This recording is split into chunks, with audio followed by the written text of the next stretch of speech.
Hello, Jing Pa, Sun Pa, Nitak Pa, Hallelujah. Khai leng wai, ivek pin tu pa za tang na to ding to ni. Lati zale som li le kwana ivek pina sim khom ni.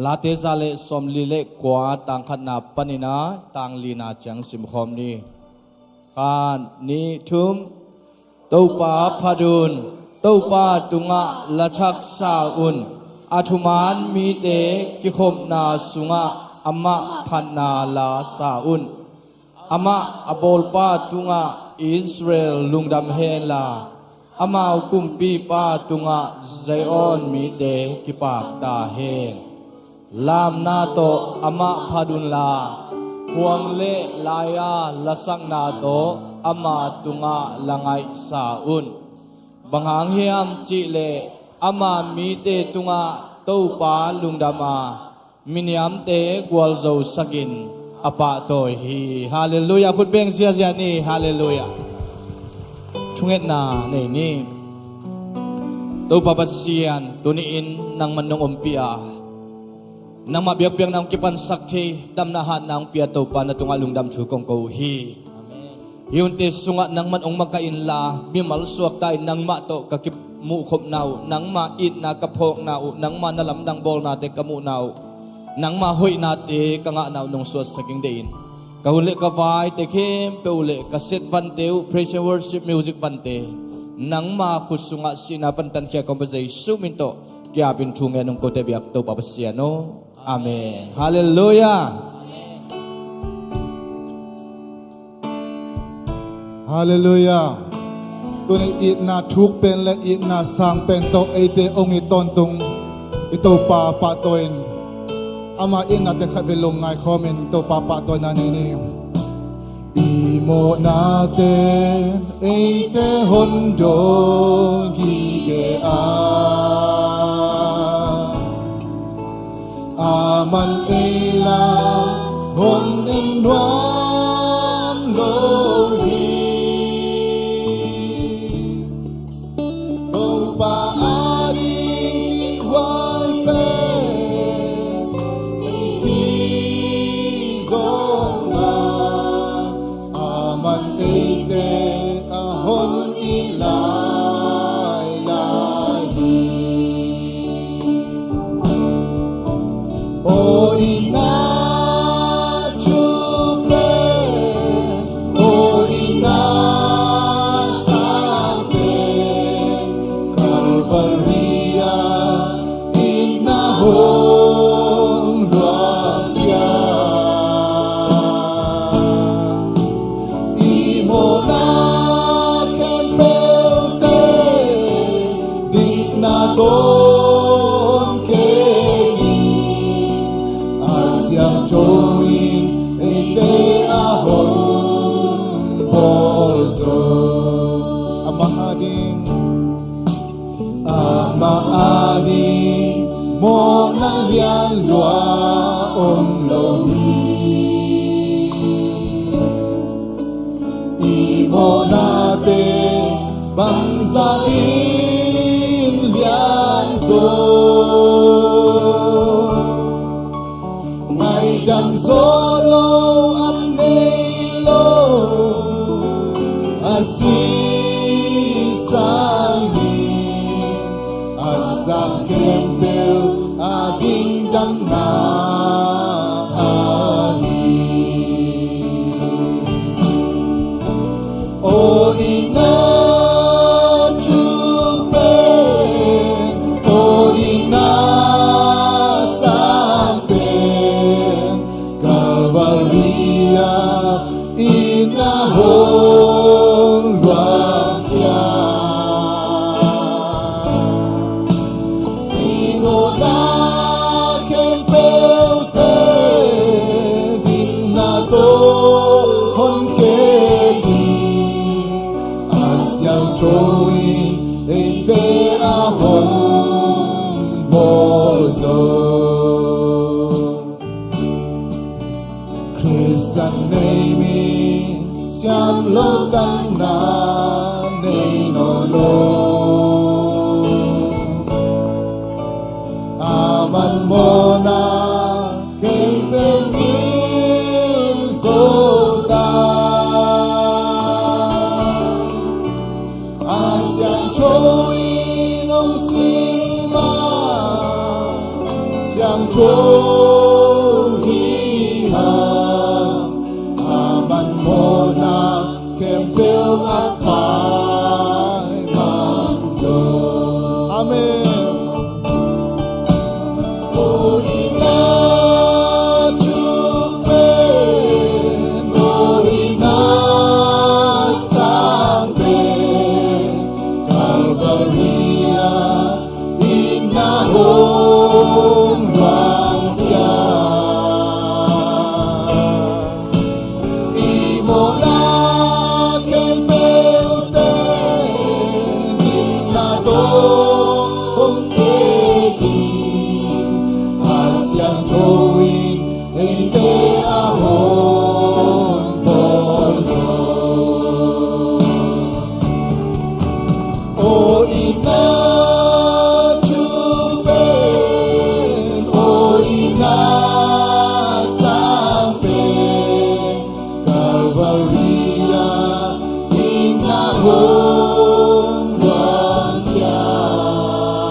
Khát về ete ông ấy tôn tung khát về Giêsu khát về pa tôn khut về ông sia sia ni hallelujah hallelujah hallelujah hallelujah hallelujah hallelujah aman ete ading nak kempuk sem kinato te kempuk in ete ading usap sakin sai hallelujah tun nga khin cita to papa to nanay zia zia ni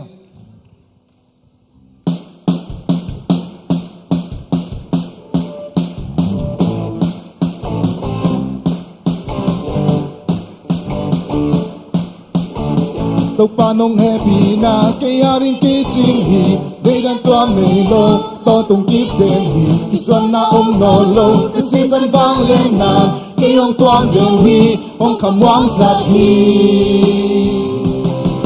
Ta xóa ta na là hư ca tiang na Ta kêu cầu Giêsu hang về hi Giêsu hang về hi Ta quang số na ta quý phun na mà vẫn là đau bay na hạt na chuyện là Giêsu hang về đi na khi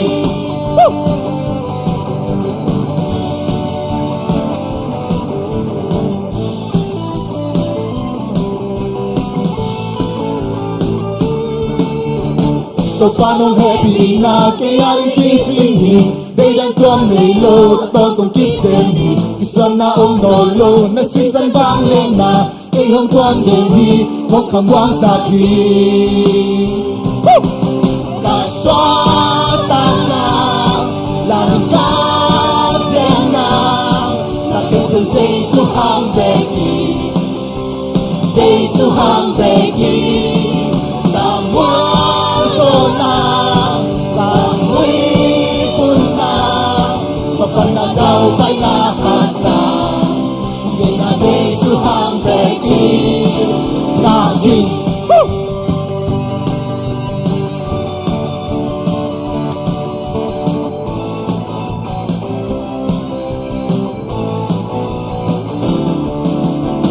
Tàu pa nông happy na kaya rin kay ching hi Day dan tuam nay lo to tung kip den hi Kiswan na no lo kasi san vang lên na Kay hong tuam den hi hong kamwang sat hi 1, 2, 3 Ta xóa ta na là hương ca tiang na Ta kêu cầu Giêsu hang về hi Giêsu hang về hi Ta quang số na ta quý phun na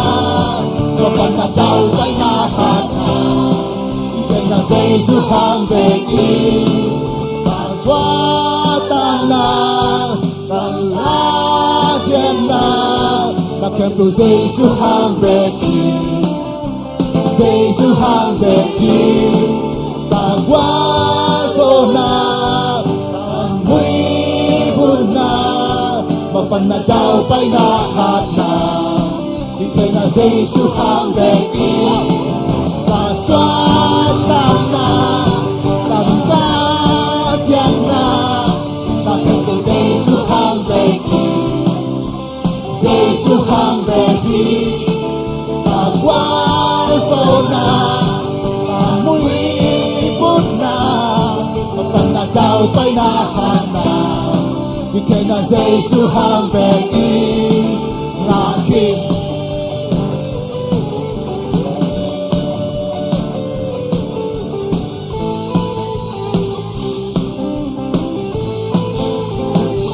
Wazo lang kato papatoy siya ni hallelujah, hallelujah, amen, amen, amen, amen, hallelujah.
bên chim thấy kề nắng na hôi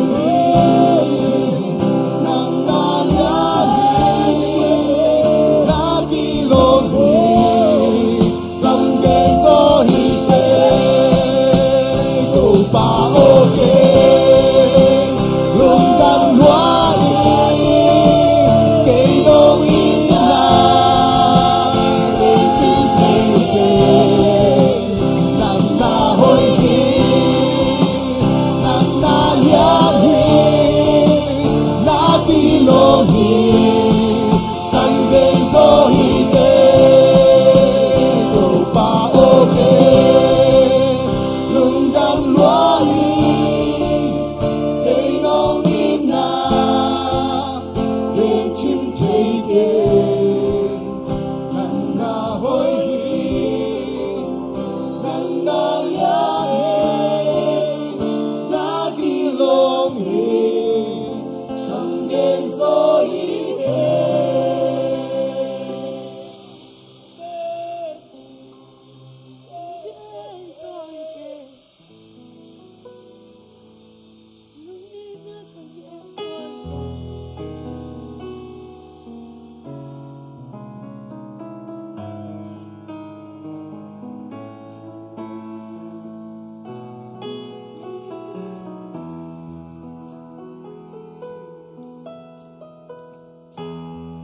Không lẽ muốn tên lấy dấu lô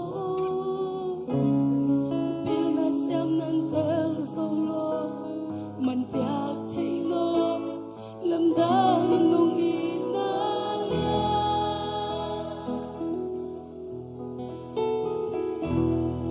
Vì hương cam hôn nông ngây lô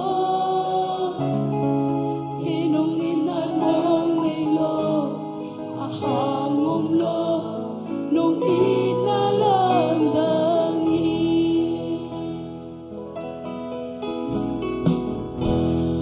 Kam lên ngút tên lấy dấu lô Biết là xem nàng tên dấu lô Mình biết thấy lô Lâm đang nung ina ya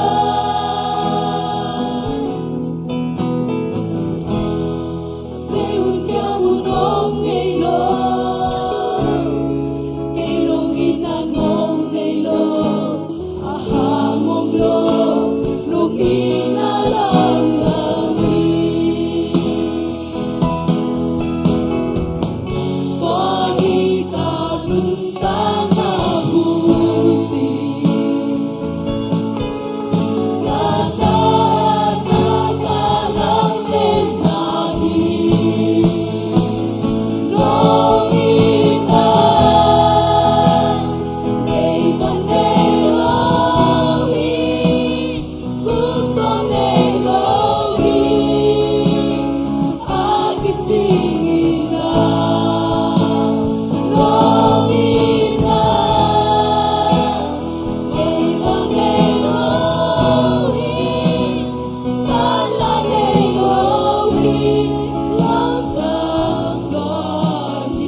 Hãy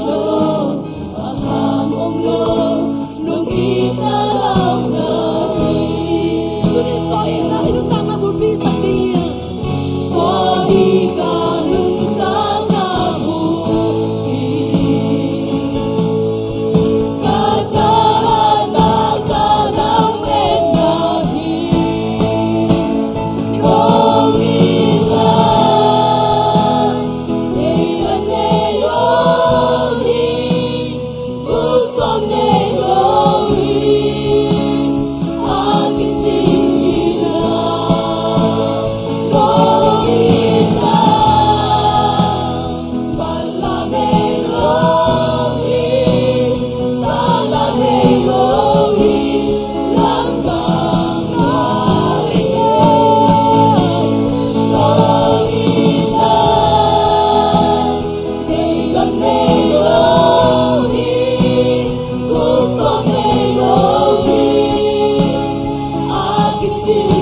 tâm bi để đi ao pha zongi nung in na tu ba hong ru so kan pe lai na ngai na la sa đi iba lai na la sa thi tâm bi ao pha zongi nung in na la bang hong su kha chu tâm bi na la ta sa tin tâm bi ta ko mai ai zo in qua ha om lo lo ma wi na to ma de na on ne lo ma in na to chu lo nga se te ku zo ni ta om lo na chu ba ku zo ko lai na ta na bu ni sa ni tu ni wa ni ka lun ta na ka cha na ka na me na hi no mi ta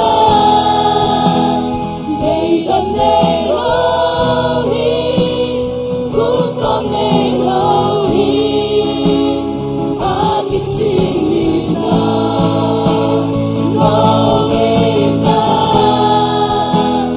ba la ne lo hi sa la ne lo hi lang gang lo la ne lo no mi ta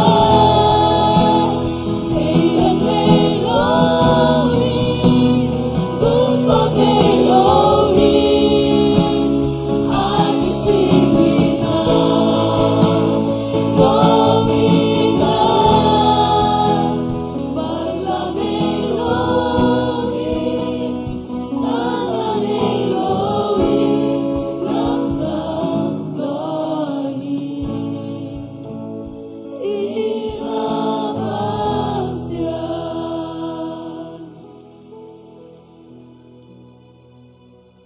Dedan nelo, balaan nelo, atuk pen asang pen to ungit itaw pa. Ama ading hak salwa omlohi. Imo nate bang sa ilian himale.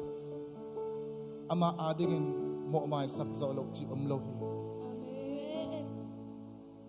Tuning inad nate bang sa ilian himale. Ama ading dam saksolok chi bang omlohi. Ihaksan na bang sa ilian himale. Itaw pa ading sepsolok chi bang omlohi. Tunito itaw pa napata. Ama nalungkim sa ta. Lungkim takin ama napatnakle. Ama ading hak salwa omlohi.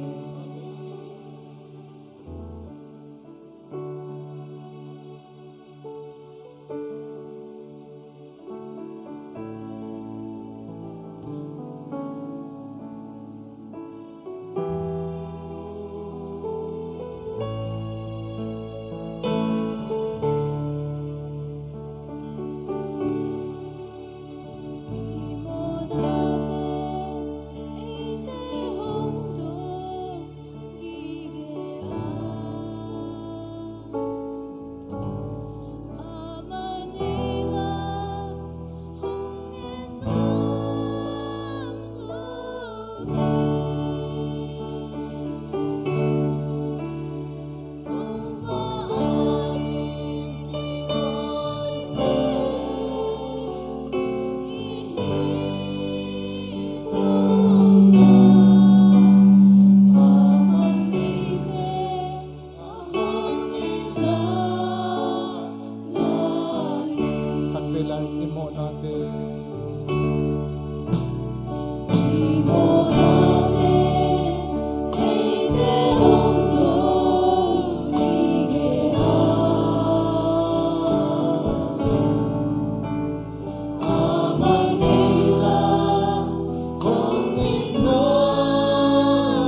O ina chupin, o ina samin, Maria ina hong raja.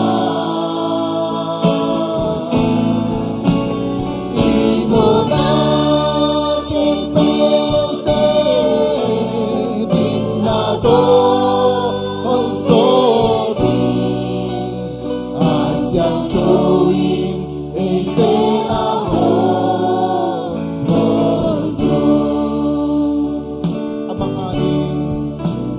Ama-aning mo na yan laong lawi.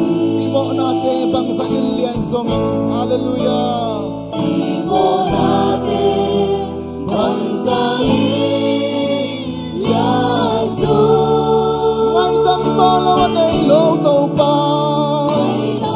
Amen.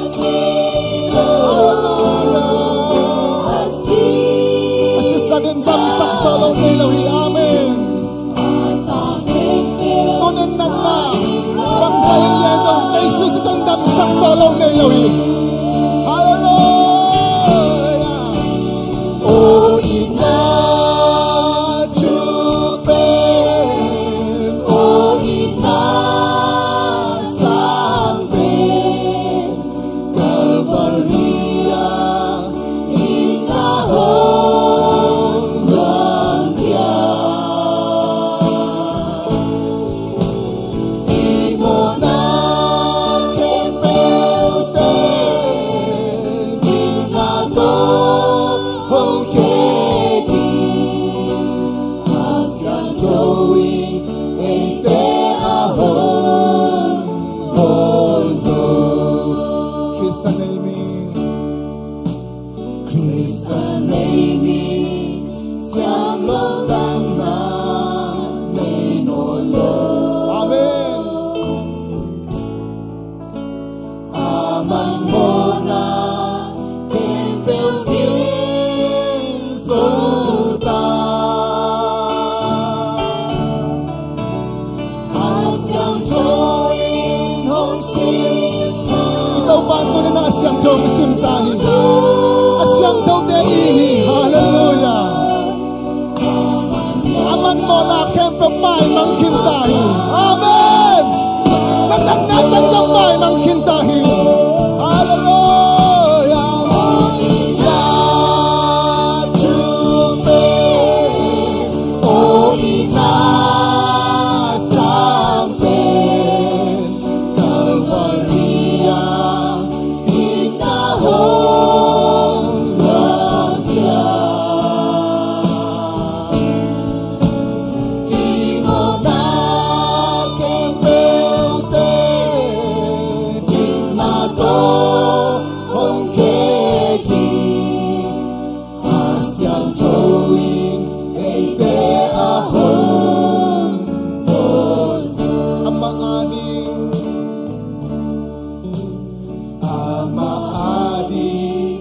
mo na lian loong lohi. Ito pa ading mo na lian loong lohi.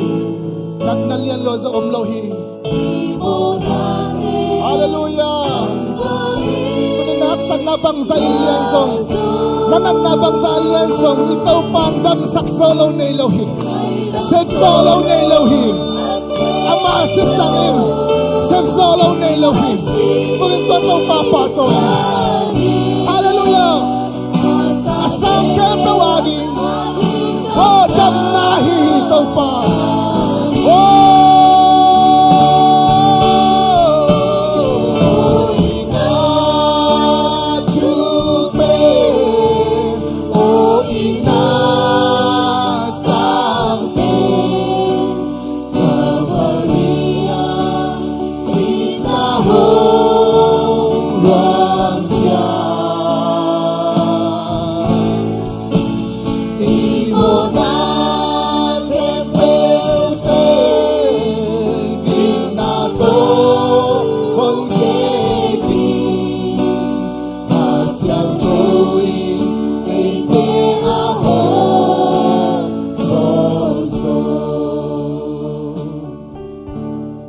ito pa adingin mo na lian lua chi omlawa tua ma bangin ito pa adingin nat na naselwa chi bang omlohi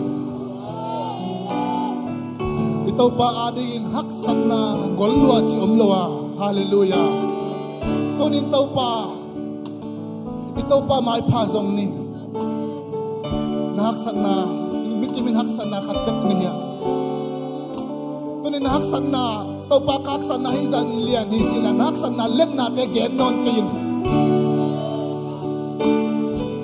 kahaksan na hiza ilian hi chila nahaksan na gen non kayin na gen zongin alian asay na gen zong ito pa anin aman sep solo nila to igen hangin among na hi hiza ilian hiza haksay ichi hangin aman sep solo nila igen hang among na hi to na gen sangin tau pa nang nalian hi chi zoin hallelujah tunin nahaksan na lian hi nagen sangin nahaksan na tunga nahaksan na kataw pa lian hi chila tau pa lian saksoin ito pa din hanat na lian luwa omlohi ito pa din haksan na lian luwa omlohi ama sisanin imo natin maisaka inan natin ketong dam saksohi amen o ina chupe o ina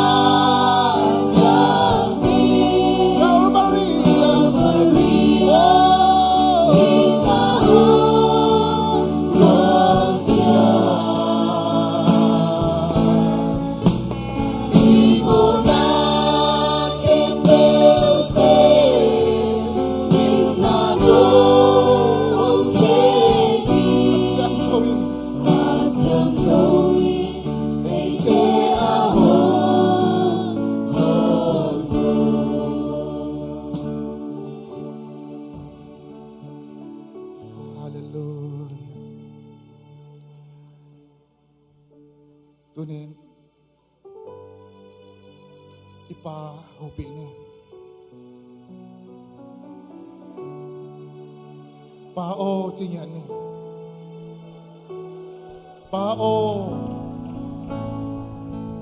tunin na hobi na long simpang pa na hobi pao ongiting pao na si pao tunin pao ongiting na si inula ipate main na taka ihopi bang ito pa pao sin hopi diyan nalong simtong pa rin na hopi hallelujah pao na sim pao ang iting na sim pao ang iting na sim pao ang iting na sim pao lung damasi mo nang pao kong may kakong damasi na chi o pao nang kalung damasi mo to pa kempe ulakpan ahoy pen pa kong may kalung na may pao na chi hallelujah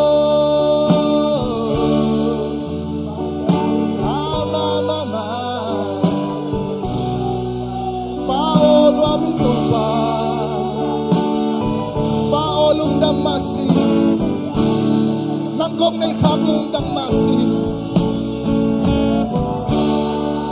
amen amen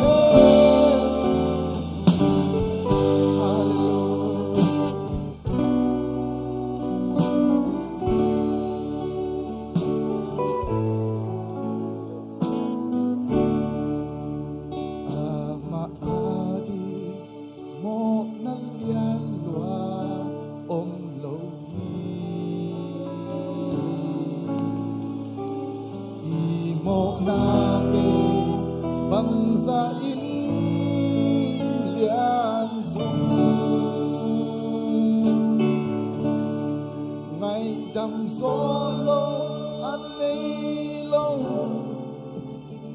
asisan in asang kembel ading damna kan belasan ni amaadi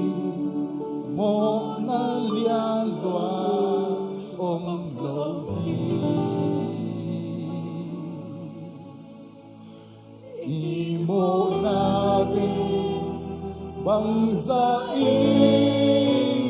lianso. Ngay dam solo anelo asisan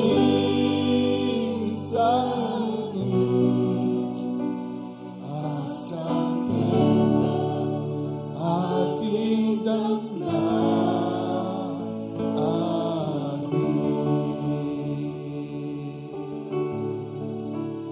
O ina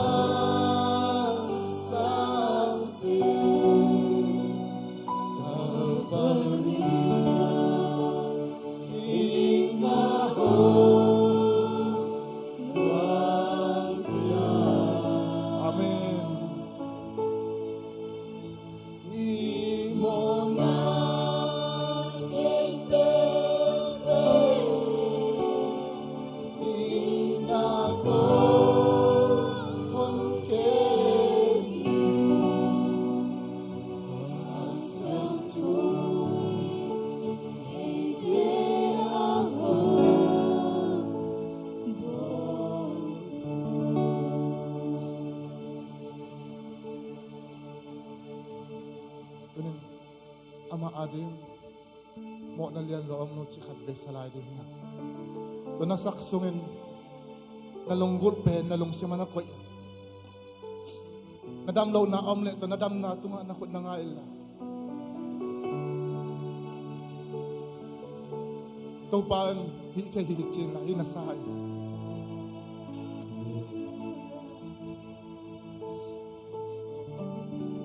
Aman na same din. Ito pari hak sa luha omlaw. Damlaw na omula na damlaw na awon ako ng awon.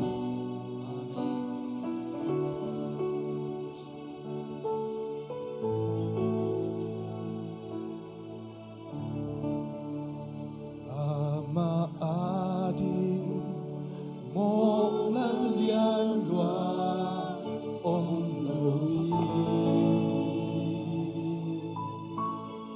Imo natin bangsain lianso. Ngay dam solo anelo. Wow!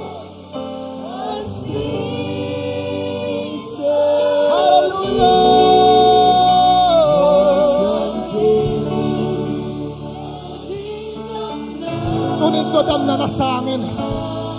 Tunin ko ang abang yan sa Jesus sa nangangpay dam na nasangin.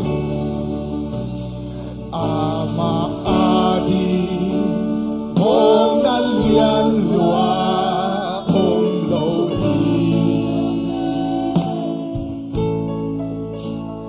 Imo natin bangsain yan. Nanan na bangsa lian song tam sau lâu chiam lâu đi.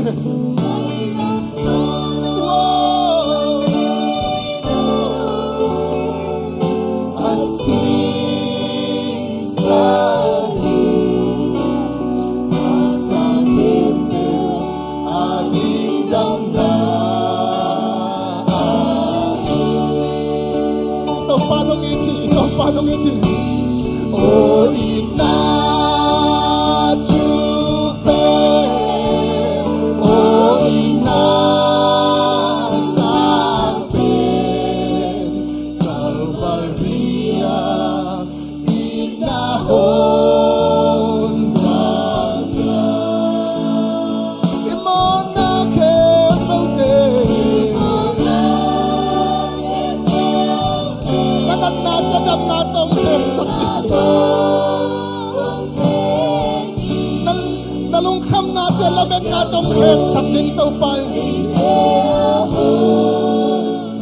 Nalungkam natin lamet natong sakit ito pa. Hallelujah. O ina chupe. Hallelujah.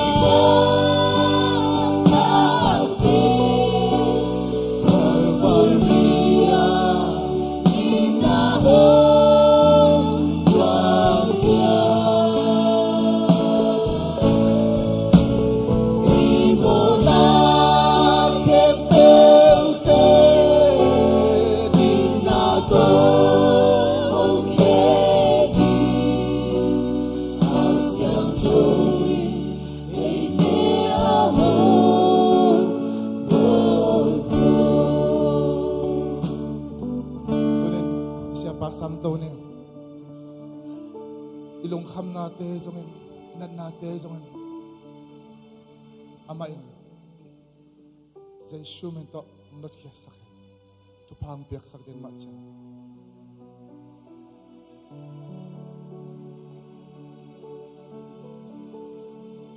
Hallelujah, hallelujah, hallelujah. Nalungsim tong panintaw pa pari. Tunin na putinawte nalungsim tong panintaw pa pari. Napulak ya telo te na oto ong kilalin la. Tunin nalungsim at tayo pahi. O nalungsim day na tayo pahi.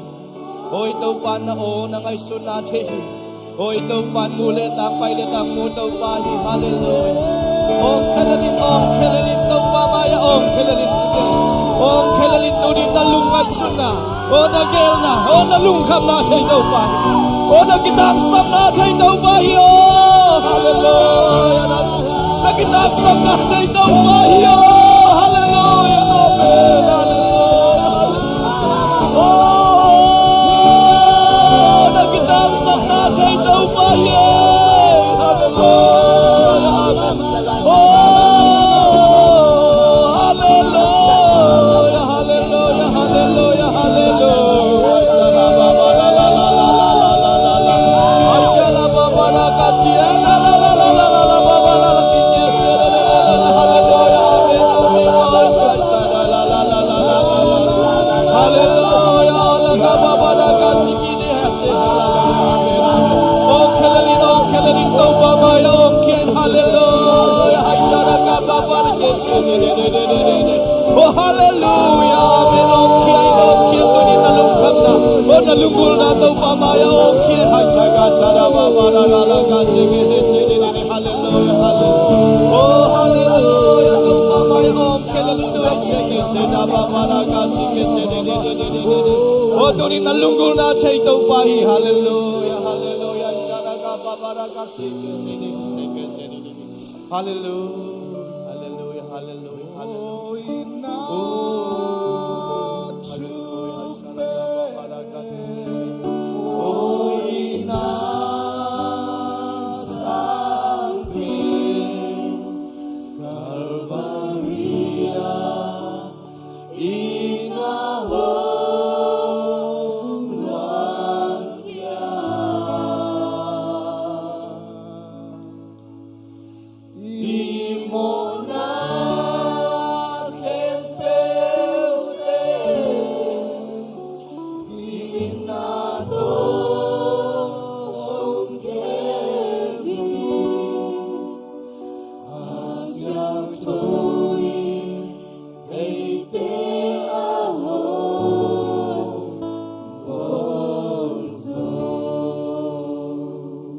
Halo tenaute khat ve thungen khom lai ni lungdam bol sungin to pa khasyang tuna sema numan tunga tuni in damna ong tungyada lungdam bol ibol tak changin lungdam na thu aswang ya tingina thunget saking hihang amautin ko na ding thungen ning hanga to pa lem sakna oma ahile vai kiplona mole sia lang do khub iben lang do khub to Christmas nuam takin zatingin thu ingen hi Topa kasyang tawin na hi Christmas din sa isuswa niin ilung tang sungat topa ang suwa nangin ama saming hanga. Tunin isya patsidam takin ong kikopso nangin tungen ning hanga. O selpi siya gam sungat tulay takin polpisom tumle lite ading tungenin. Tulay takin siya pao kailit suwan note Kansas City Crucible na tunget saking hiyang. Kahit tong le lalpute om na muna kasyang tunang sep nangin na tunget saking hihang. Tunin damlo topa hoy na hanga. O to pa ina to damlo na panindam na nga sa katate ay zong hoy kim ay zon doni na inkuan sunga ibeng ipama nat na sat na ani atate tunget na pokin ibek pin to pa maya tungen home line ni hallelujah hallelujah hallelujah hallelujah ubang lian pa basyan to pa ng makasiyang tuna semino to pa Unang mabanglit natin itong tuwamit lato pa, tuwamit lato pa, damlote itong alam dangdam ng tungyan tayo. Uswak dalote itong aswak ng tungyan tayo. O tanimit itong atahan ng tungyan tayo. O kasyang tuwa to pa tunin. Adia gilung na bolong lapa boy ting kwan siya nente. O numante tunga sa isyu ng Maria mahangadam na utong yatahe. Kasyang to na maute makain, kasyang to na maute kolam nagtain.